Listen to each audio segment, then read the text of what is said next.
You're very tired. Yeah. Is there any tips? Yes. Well, so the lady was just saying that sometimes it's difficult to maintain the mind in one place, to maintain the mind in a state of what we call mindfulness or present moment awareness or clarity. And so sometimes it takes a while and we only notice afterwards that our mind has wandered and we've been all over the place thinking about this, that and the other, and our sense restraint has sort of slipped as well. And of course that makes us very tired. It's very tiring. And it's the energy that sort of dissipates. So the dissipated energy of the mind, which is what makes us tired. And in fact, what makes us most tired is the level of oscillation of the mind between liking and disliking. Sometimes we let the mind wander, but in the wandering mind, because we make contact with sense impressions all the time, there are sights, sounds, smells, tastes, touches, and of course there are thoughts. And so when the mind roams unchecked among those different sense impressions, there's always, sometimes we don't even notice it very much, but on a subtle level, there's always liking and disliking. There's some smells you like, some smells you don't. Some sounds you like, some sounds you don't. Some things you see you like, others you don't. So there's this liking and disliking. And that is what kind of tears at the mind, and that's where we lose the energy, where we lose power. And of course it's very difficult because, if you tell people, well, you're not supposed to like or dislike anything, they say, well, what am I supposed to be doing then?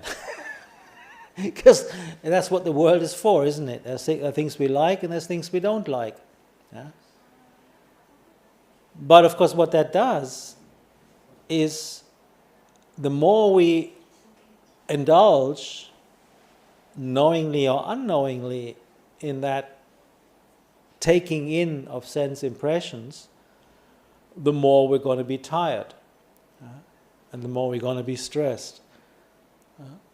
So I've started very early on to become like a real fan of a meditation word, because what we really need is to have what I call an anchor, to anchor us in the present, to anchor us to ground us, as it were.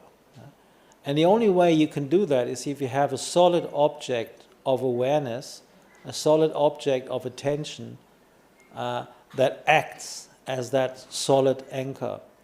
It's like a pillar or a big fat post that you tie the mind to. And so the mind can still roam around that post, or it can still swim around that anchor, but it'll always come back. It'll always come back to that one thing that we use to ground ourselves. But of course that's a kind of training few people are willing to do, because they enjoy just allowing the mind to roam freely. Some people have this idea that freedom is just allowing the mind to do whatever it wants. Freedom of desire. But of course we all know, if we practice long enough, that desire is not freedom at all.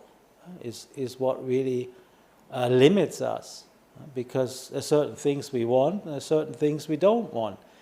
And the definition of suffering is not getting what we want. So at the moment we want something, technically we're separated from what we want. And that, by definition, is suffering. So that's the problem. So if we actually have something that we can tie the mind to in the present, to develop, or rather rein in the energy of the mind, then we actually find that as the mind gains power, as the mind gains strength, that there is a happiness in that is far superior to any happiness that we can get from partaking in any sense impressions. So somebody asked just a minute ago, where is the mind, or what is the mind? Because what did the Buddha do? He taught 45 years, and what did he teach? He talked about the liberation of the mind. Sometimes it's called the liberation of the heart. And as you probably well aware of by now, that heart and mind in Asian tradition are usually synonymous. It's just when we talk about the mind, we point to our head. When we talk about the heart, we point to our chest. But I mean, the mind is neither the brain nor is the heart, the physical heart that's beating in our chest. They're just ways of talking about it, because one of the things that we really need to understand as Buddhists is that the mind is one thing and the body is another. The mind is the mind, the body is the body. The body is not the mind is not the body. So the first fundamental realization on the path to liberation is to see the difference between the mind and the body. So the mind takes up, or can take up, all the other senses. That's why, for instance, in a dream, we can see, hear, smell, taste, and touch. But the mind is neither of these things. The mind is merely the ability to be aware. It's the ability of awareness. It's the ability to know. Because the eyes are stupid, the ears are stupid, the nose is dumb, the tongue is Dhamma, and the body is dumbest, in the sense that they don't know anything.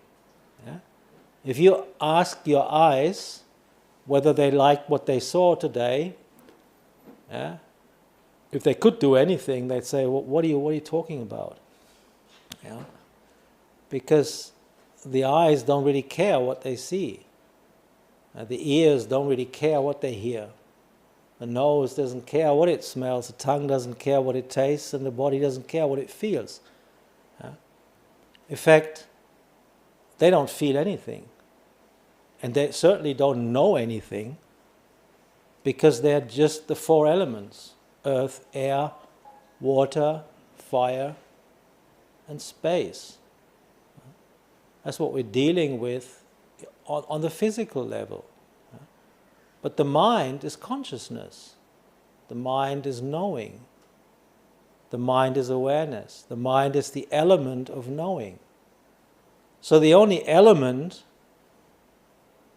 and this is why the Buddha talks about a completely different set of elements, the only element that really knows is the element of consciousness.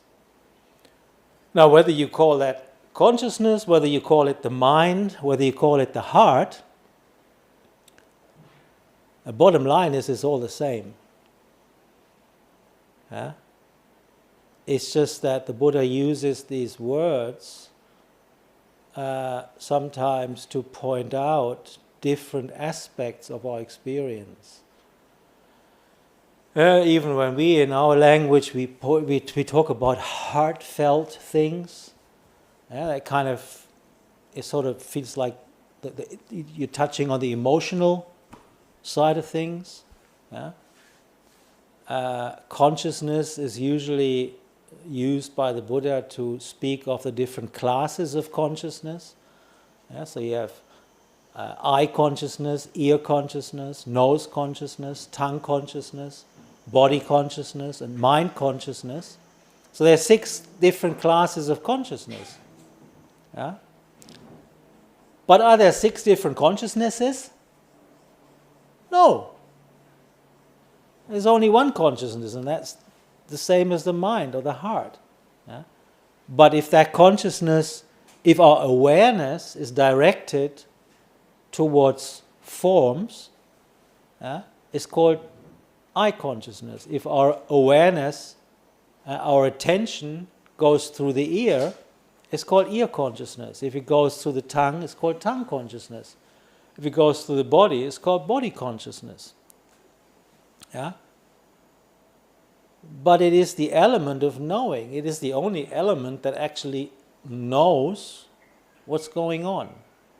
So if these 5 senses don't have a vested interest in what they see, hear, smell, taste, touch, or whatever, then where's the problem? Where does all the liking and disliking come from? Remember I said that liking and disliking, that oscillation in the mind is what makes us really worn out and tired. At the end of the day, the more we give in to that, the more tired we are. Liking and disliking is a mental thing. It's something that we cultivated. As we grow up, we develop certain likes for certain things and certain dislikes. And they're very individual. The feeling is much the same for everybody, but the way we perceive and the way we think about it, that's where the individuality comes in. So what one person may like, when he sees or hears it, another person hates. But the feeling might be exactly the same. You can see that with food. There's certain foods you like, other people detest certain foods. It's the same feeling, you stick it in your mouth, it feels much the same. So what we then need to do is to find a way of making the mind more neutral with regard to these sense impressions. And of course, the more we can do that on the level of wisdom and understanding, then of course the more deeper it reaches. But in the beginning, we need to rely on things like avoiding certain situations that are potentially dangerous. I say for a monk, I don't go to pubs. I usually avoid certain places because they're not really appropriate for me to be in. Because they will eventually stimulate certain likes and dislikes, and then it's hard work to kind of do something about that. So, but for yourselves, you need to be able to know yourself very well, so that you can know, if I go there, I'll potentially meet these people. And I know meeting these people has always been a drag. So I'd rather not go there. I rather avoid the conversation with certain people. I rather avoid certain locations, or whatever. So it's like you're limiting the potential for the mind to be overstimulated with liking and disliking because of certain sense impressions. And it's not rocket science, it's just that you do it for a while and you feel more at ease, you feel more calm, you feel more equilibrium, and also you feel more strength. And once you've actually cultivated the mind to a certain degree, then you can start testing yourself. You can actually go to places and see how much liking and disliking they still bring up. Yeah. There are certain things which used to drive me nuts, when I was younger. It doesn't do anything for me anymore. Certain things I used to really like, it doesn't do anything for me anymore. So perception changes. The Buddha talks about impermanence. It's the impermanence of perceptions, it's the impermanence of feeling, it's the impermanence of form, it's the impermanence of consciousness, the impermanence of thought.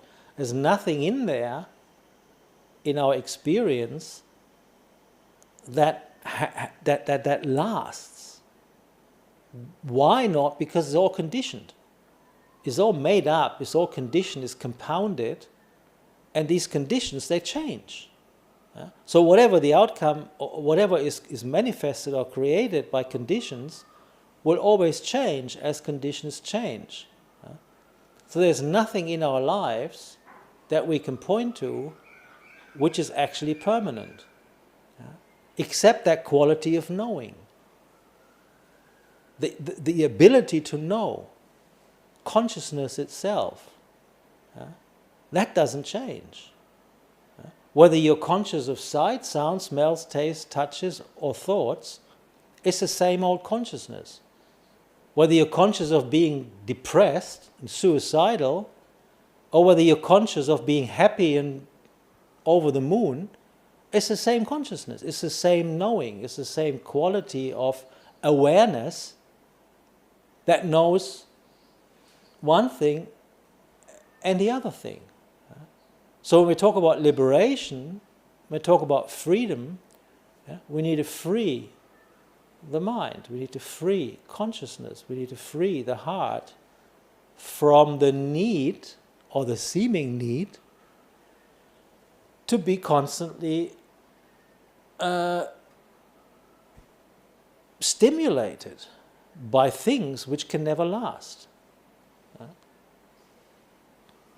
And it's tough. I mean, rationally, I think a lot of people can appreciate that by now.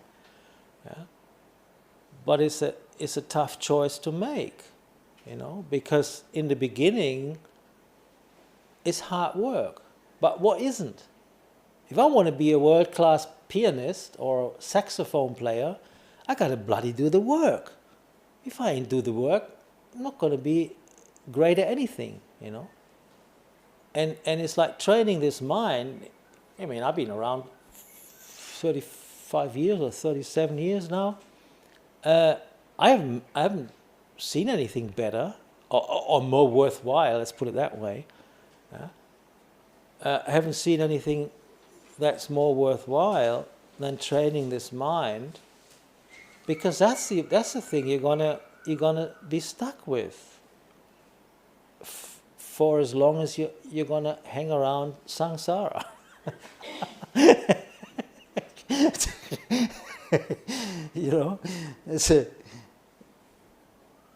So at least we got to make it better, At least make it a nice mind, Make it a nice mind, one that's sort of kind and has some self-respect and I don't know. It's just you got to make the mind better first before you can make it free, let it go. So it's funny that I remember Luang Por Tui, when he came to Perth, somebody asked him about, can you explain anatta? You know the word anatta, right? Non-self. So the Thais, they pronounce it slightly different. So when I translated it to Luang Por Tui, he went, huh? So I said, anatta. Anatta. And then so he proceeded saying, he said, well, trying to explain anatta to this person is like trying to squeeze lemon juice out of a freshly planted lemon tree. It can't be done. So the idea of non-self for most people is pretty daunting because it feels like us. Yeah? Somebody hits me on the hammer, on the thumb with a hammer. Yeah? It's not none of you are going to be screaming. It's me. It's my thumb, and it hurts. Yeah? So what about this nonsense about non-self? It's still my thumb that hurts. If somebody hits it with a hammer. Yeah? So you take that to an extreme. How are you going to get out of this attachment to things which, we might get an inkling, okay, they're not mine because we can't control them. Yeah? To me, that's always been the best, or the the best way to get a handle on this idea of non-self is to see, well, if it's mine, I bloody well should be able to control it, right? So if I can't control it, it's not mine. Can you control your kids? So they're not yours.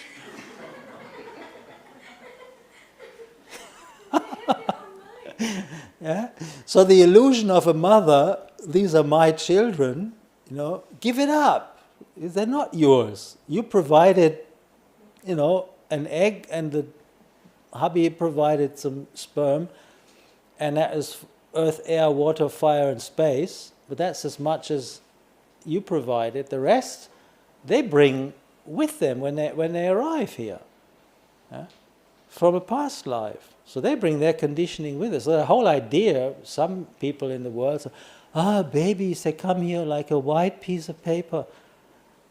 Bollocks.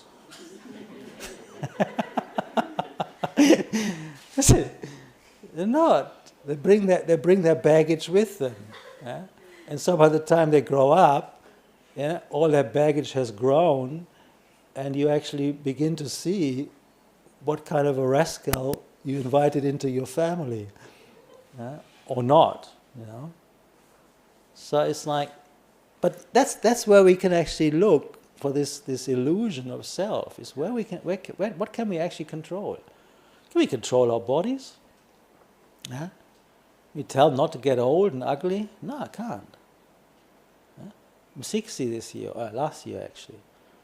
61 this year. I feel it's bloody old, doesn't it?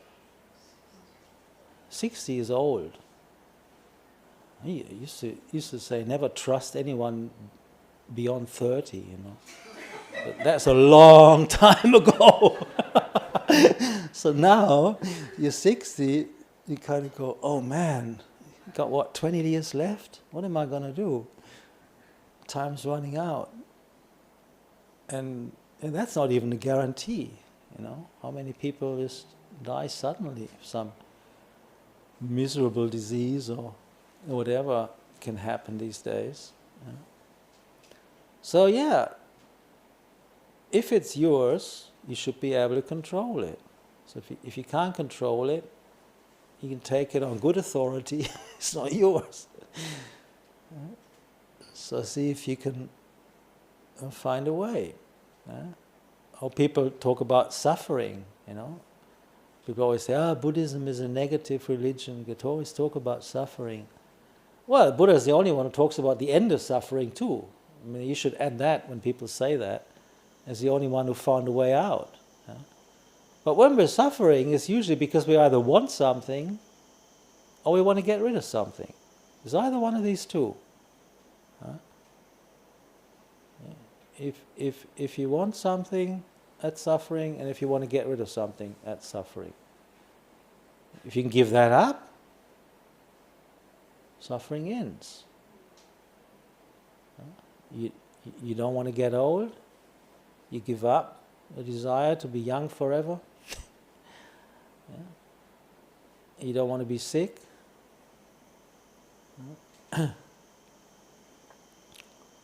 It's difficult because we acquire these things that are so close to us, these sort of things that make us comfortable. And if they are in the realm of what is sure to change, then when they change, that will make us unhappy when things end. And so that's why this mind of ours, where is it, was the first question. Sometimes they point to the chest, and it's a fair place to point to. It's not wrong to point to the chest, but in reality the mind can be anywhere. My mind right now could be up there on the roof, or it could be in a bottle somewhere. You can put your mind wherever you want, because it's not material. It's non-material.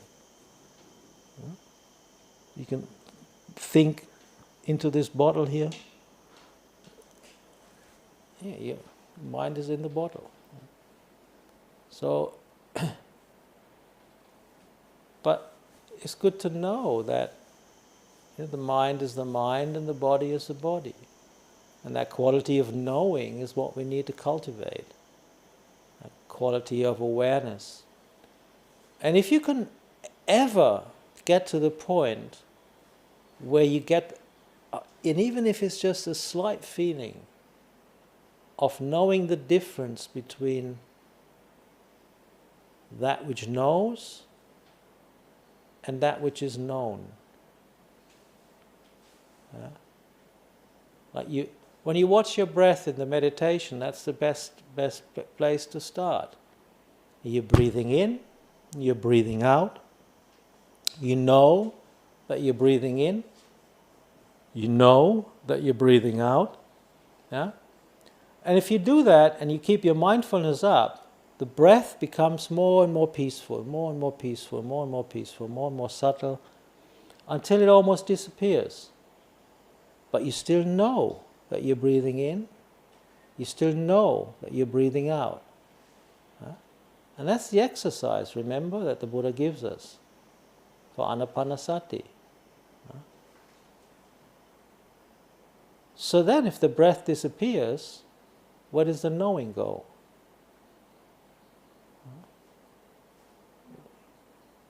So the knowing stays. So you still know, and the more subtle the object is that you do know, the easier it is to see the difference between the knowing and the known.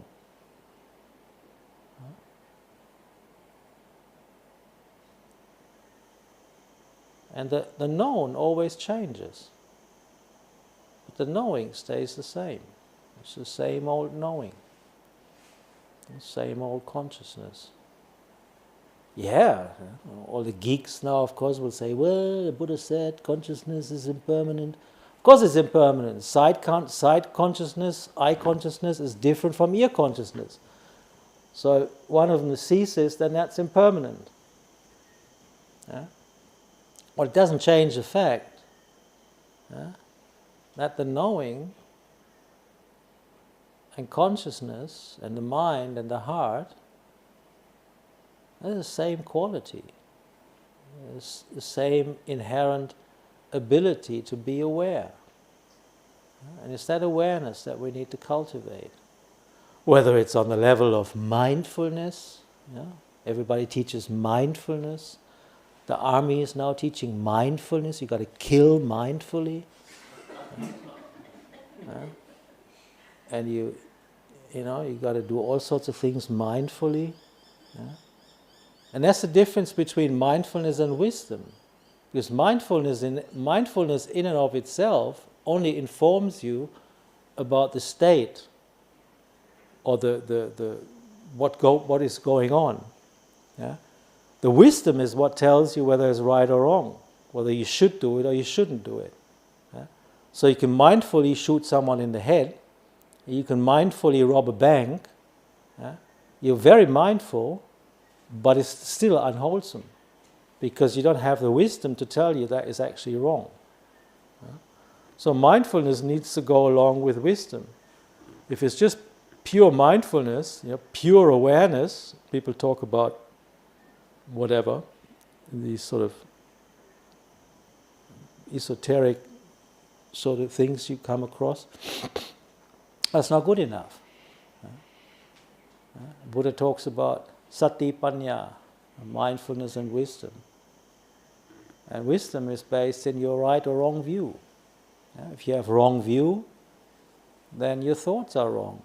Your speech is wrong, your actions are wrong, your livelihood is wrong, your effort is wrong, your mindfulness is wrong, your samadhi is wrong, everything is wrong. You got wrong view, you're in trouble. But you got right view, and everything is based in that right view, and that can truly lead to benefit yourself and others. So we're trying to do what is both beneficial for ourselves by cultivating this mind, but it's also beneficial to others because we're no longer harming or hurting or squeezing anybody for our own gain. And living like that in the world is beautiful, it's wonderful.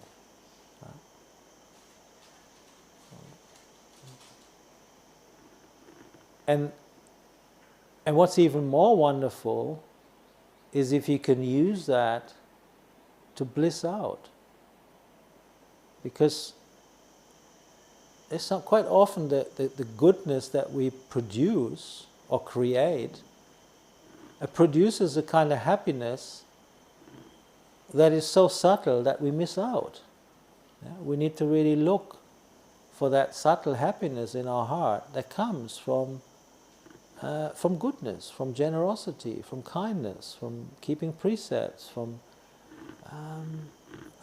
doing something good, nice for yourself, for others. And it's that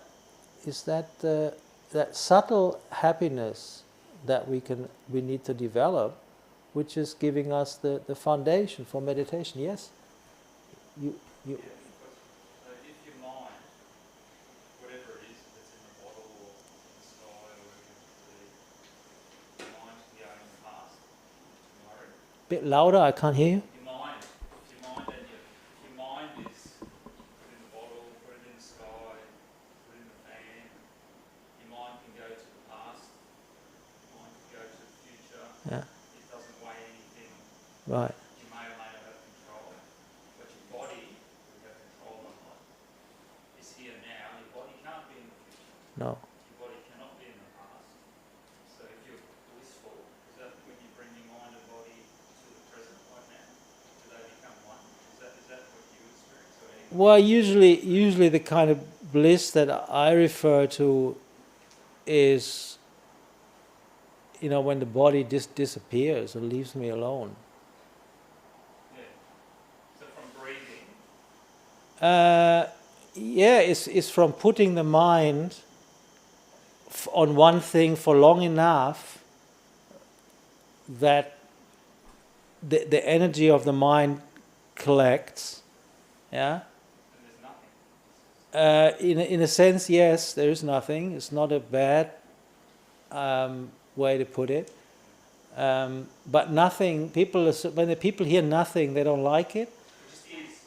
Yeah, it is. It just is. There's just this awareness. It's just a kind of a happy awareness.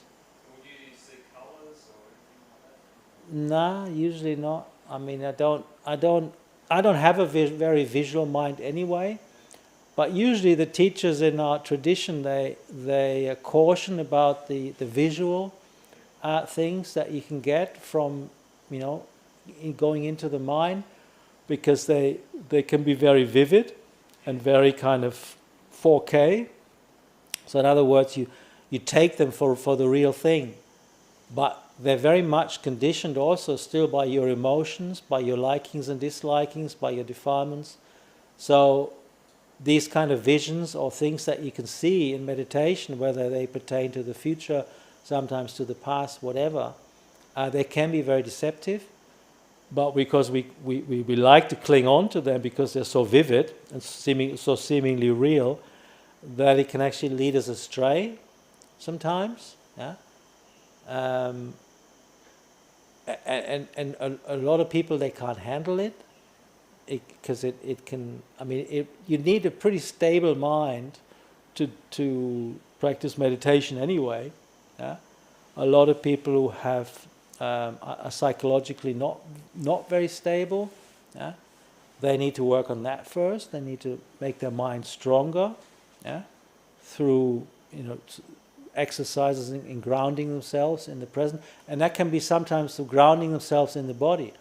So when I talk about the mind and the body, it's not as if you want to neglect your body. You look after your body as well. Yeah. And this mindfulness grounded in the body can actually sometimes be a very useful meditation object, where we use the physical experience as a means to anchor our mindfulness in the present moment. There was a very famous Burmese monk. He was a layperson for, I think he ordained when he was very old, not very old, but close to 50 or over. So he had a family before and everything, and he was a rice farmer, and he was plowing his fields.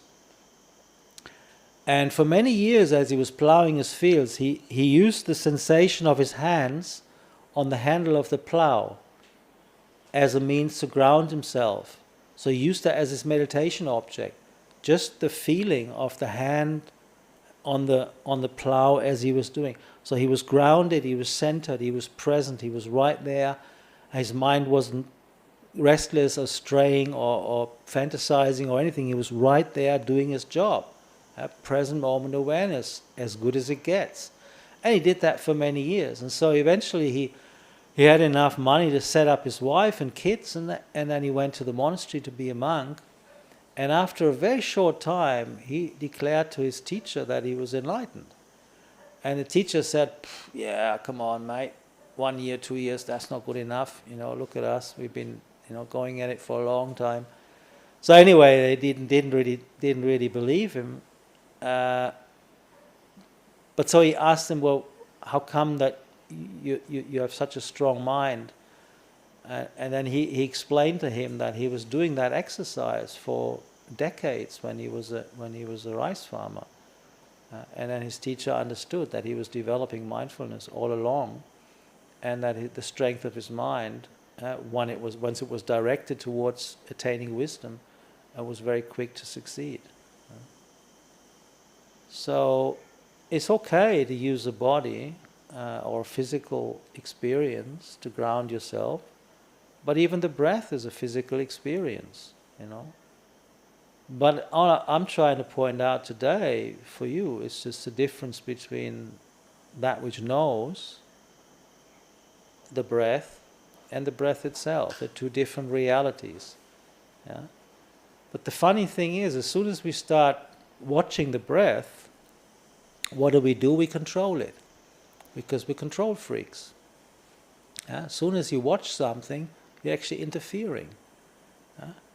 It's basic science, And so, finding a way of watching the breath without controlling it is the trick to successful meditation. You tell the breath, "Well, you know what you're doing. I'm just watching." You're just sitting back, kicking back, knowing one breath after another. And the breath just does its job, and the mind does its job. Mind is knowing, breath is breathing. Let the two do that job. Yeah? Don't make it a big fat self. Don't make it into a big fat I am breathing. You're not breathing. The breath is breathing. And the mind is knowing. Two realities. It's nature. Not me, not mine. Not self. Anyway, I think that's good enough. Yeah. The Western mass use the word knower. Is this the same as consciousness? Yeah, like I said, it's because... Yeah, exactly. You've got these different words. Mano, Chitta, Vijnana. So, people will always criticize me for talking like that, because, then they'd say, look at the suttas, the suttas say like this. And, I mean, you got to figure this out for yourself, yeah? I mean, what is consciousness? In Western society, put away all Buddhism for a moment, yeah? And just take the word consciousness in the context of a Western society. What is that? What is consciousness? It's knowing, isn't it? Yeah, it's awareness. Yeah? Exactly. So, by extension, the mind, if you ask people, well, what is the mind? Yeah? If you ask most people, what is the mind is that which thinks. Well, the mind is exactly that which doesn't think. Yeah?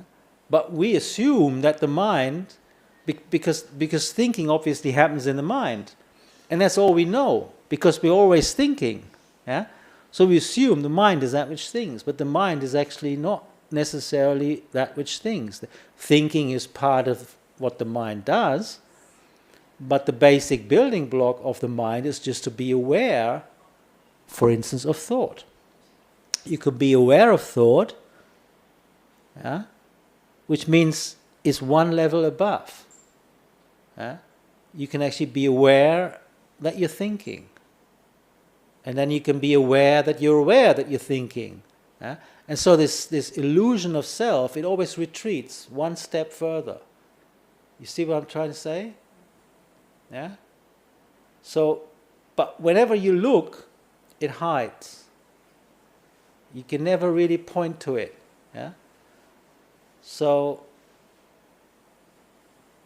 that's why why the Buddha teaches a gradual training. Yeah? You can't jump there and pretend you understand. You can't. Yeah? You need to train the mind on the level of mindfulness first of all. Yeah? And the longer you can be with one thing without losing the plot, yeah? Losing track. Yeah? I mean, the attention span of most people these days is what? 3 seconds or 5? Yeah? I mean, anybody who watches these YouTube clips, I've seen a guy once and I couldn't believe it. It was like, I mean, every clip, it wasn't even 1 minute each clip, but then he didn't even watch it to the end. So halfway through the clip, he switched to the next one. And it was one stupid clip after another. And I thought, so it's like if you treat your mind like that, in turn, the mind is going to treat you in the same way. You can't expect the mind to gain any stability if you operate on that level, So, finding ways of maintaining the mind's interest in a particular thing is very good. Yeah? So it's like you're doing something meticulously, carefully. I'll tell you one of the first times that I really realized that it's not so much the object of the mind in terms of the meditation object, which is completely interchangeable. Whether you concentrate on metta, loving kindness, you concentrate on karuna, or compassion, you concentrate on earth, air, water, fire, space, you concentrate on the breath, you concentrate on a mantra. It doesn't really matter, it's just a means to an end to bring that knowing into a workable state. Yeah? And I realized that once this was in Perth, yeah? I had just spent a very lovely rains retreat, had good meditation, and I was supposed to clean the railing. Remember then they put the second story on the eating hall, they have a veranda around it? Yeah. I was supposed to clean that veranda. It was filthy. Yeah? Because 3 months it'd been completely neglected. There was bird shit everywhere, and it was spider webs, and it was really dirty. And I had the job to make that sparkling for the Katina ceremony, right? So the first reaction, of course, was, I want to go back to my kuti and meditate. No? But then, of course, I realized, that's a stupid thought. It's your job, so might as well do it nicely, do it properly. So I got a bucket of warm water and a sponge and some detergent, and I said, you're going to make this a really beautiful veranda now, because that's a nice thing to do, you know. So I really put my heart into cleaning this thing, you know, like this, stroking up, down, this, and I went systematically from one rail to the next, to the next, to the next, and it was a long veranda, right? And halfway through I was blissing out. Literally, I was pity and joy and happiness and tears, and I was just really, really, really happy, you know. And I realized, yeah, it's because you're concentrating, you're directing the mind to one particular thing, and you give it 100% of your awareness, you give it 100% of your attention, and that's what makes the mind happy. So you can clean the toilets and make the toilets the most beautiful toilets in the whole universe, and you can bliss out more than in any other meditation, because it's the same thing. It's the same mind. It's the same mind that you're putting on this cushion, yeah, trying to meditate, that you're putting through the ordeal of cleaning a veranda, or cooking, or anything. Yeah? So it's like present moment awareness, keeping the mind in the moment, doing one thing at a time, and doing it 100%. That's where the energy of the mind comes together, and that's where you can learn about what the mind actually is. The mind is knowing. The mind is awareness. And if the awareness is happy because it's doing something good, and it's doing something with real attention, real awareness, then it's all the same.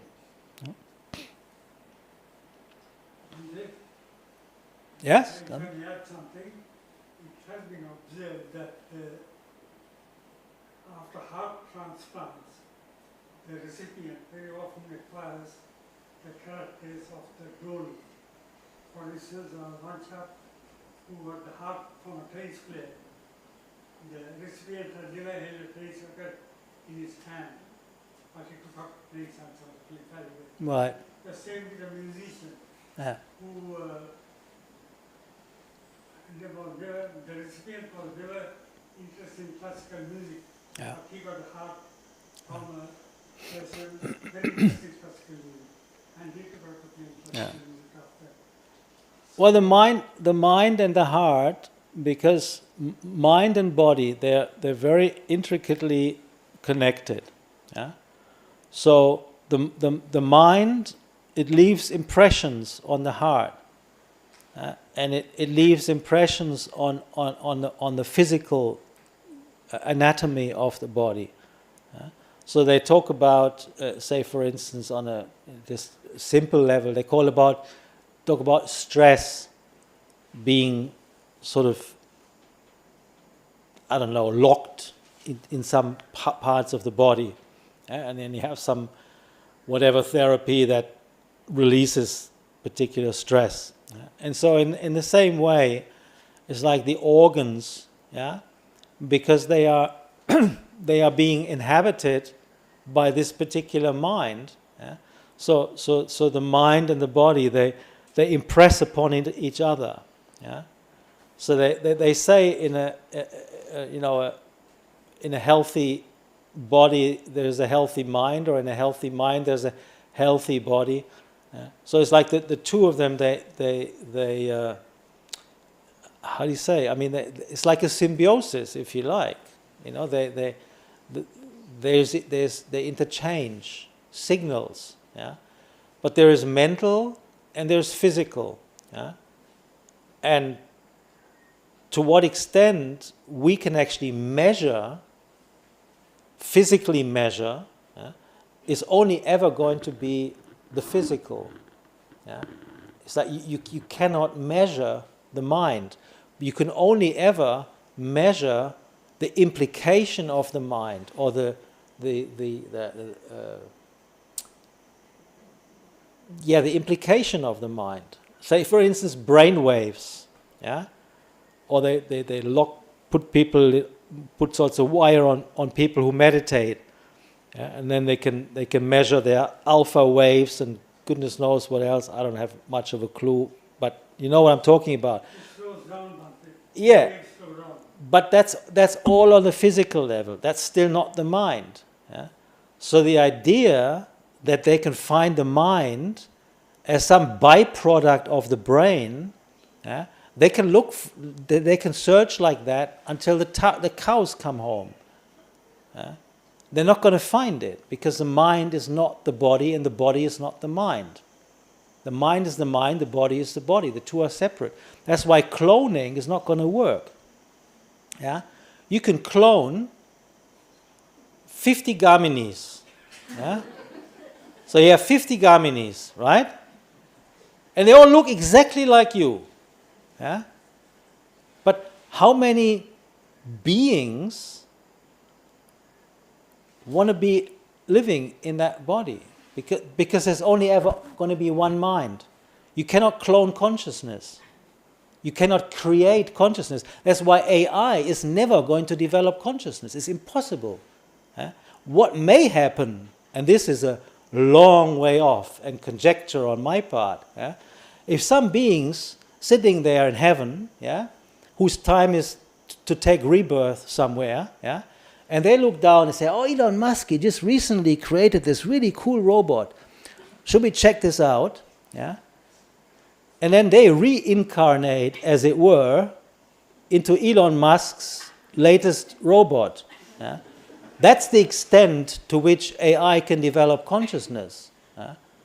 Because other than that, it's impossible. You cannot create consciousness because consciousness is. It's already there. You can't create it. Yeah? It either inhabits something, or it doesn't. So if you've got 50 Gaminis there, you need 50 beings that actually want to go in there. And if they say, hey, I don't like Gamini, I don't want to go in there.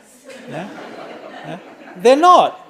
So at least 49 of them die, and one of them may think, oh yeah, I like this guy, I like this body, he's got a cool body, so I go in there. So that's about the Gandhabba. The Gandhabba is the actual being, which is consciousness. That needs to be. So what mother and father, the procreation of mother and father, is merely the physical part. And you need to enter the mental part to that for the being to actually thrive. So you can physically clone something, and it may even grow.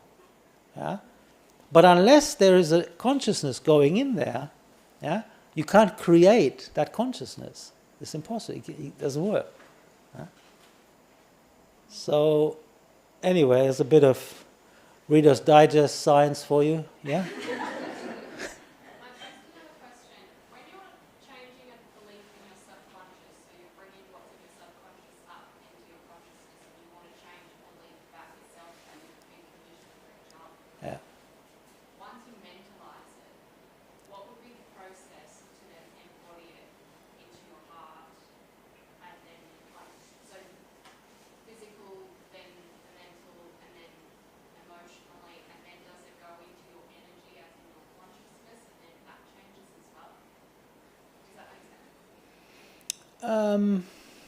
I don't know about the intricacies exactly what needs to take place, but perception is something that I find that you can change the perception, but it doesn't mean that you've actually embodied it. Exactly. Until you've then felt it, Yeah. experienced it, and then it becomes part of your Yeah. consciousness or your energy. But it's on different levels. You got the physical level, you got the feeling level, which is emotions, and then you got perception, which is the way you interpret things, and then you have thoughts. But then what's very important also is view. So your view of the world, as it were, any world view, whatever that may be, that's what conditions the way you perceive If you have a particular view, you will perceive experience in light of that view. And along with that will be the feelings. Yeah? And then based on the perception, you will also think. Now that thinking about those perceptions and feelings either reinforces or denies that view. Yeah? So if your thoughts, if you create positive thoughts, reinforcing, underscoring, supporting this particular set of perceptions based on that particular view, then that in turn will reinforce the view. Yeah? So that there's this cycle, and that's how it really works. So from views to perceptions to thoughts, to views to perceptions to thoughts, but perceptions will always go along with the feeling and emotional part. Yeah?